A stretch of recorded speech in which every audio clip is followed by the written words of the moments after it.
Alright, welcome back guys. Like I said, I was going to make a review regarding No Man's Sky after I played it, and I just have a few things to say. I found it to be pretty much exactly what I was looking for.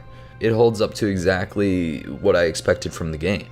And the only shortcomings that I really see, and they've sort of been pretty abundant, is that there are a good deal of performance issues, frame drops, stuff like that.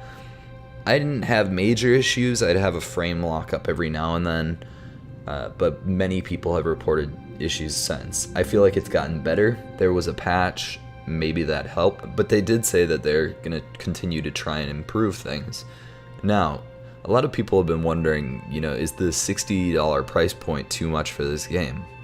Yes, it's a good game, but with what they're offering right now, the amount of bugs, the artifacting issues that are happening in the distance, stuff like that, it doesn't feel like something you should pay $60 for. I would, because this is exactly the game I'm looking for, and I'm really engrossed in the game.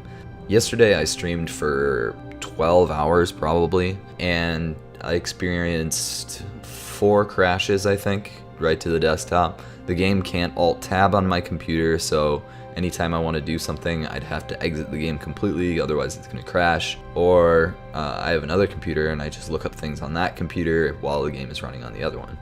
So that's a big problem. I still am able to run it on complete maximum settings, but then again, I have a better computer than most people.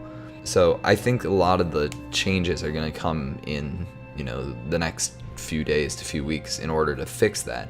I think that if you're not willing to sacrifice $60 in order to play this game, which is completely legitimate logic, I would wait until there's a few patches out and then it's stable, and then I would play the game. You might even be able to get it for a cheaper price point. Regarding the diversity of the planets and everything that's going on, the game content itself. Usually there's about 1 to 1.5 really lush, beautiful planets in each system. Otherwise, they're fairly barren, they're filled with fewer animals, they're filled with plants and life that are generally not appealing, which makes sense because if you look at the rest of the planets in our solar system, none of them even have plants as far as we know. So, they're kind of Mars-esque with some better geological formations and some nasty looking plants. But the planets that are beautiful really are cool. And that's a big upside of the game. I really want to find that one planet where I could just sit down and hunt around for hours. I've found a couple that are pretty cool, but I want to find the one. The survival aspect of this game is much bigger than I thought it would be. You have to make sure that everything is charged up all the time. You can go on a planet that's just too cold and your suit will die and you will freeze to death. So you always have to have enough fuel, and you always have to have enough power for your suit. You always have to have enough everything that fuels everything. Otherwise, it's just that this game is a giant balancing act.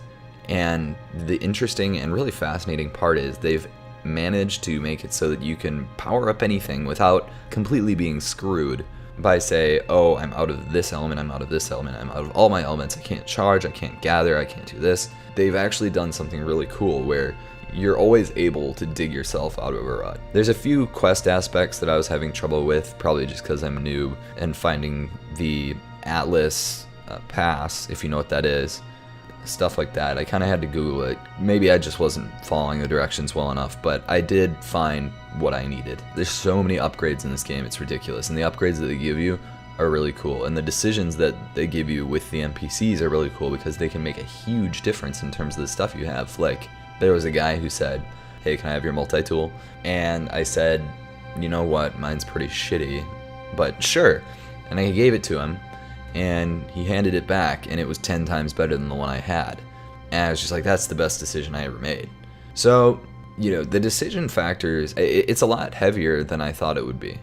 The one main concern that a lot of people might have about this game, that I did have about this game, was how much of a game is this game?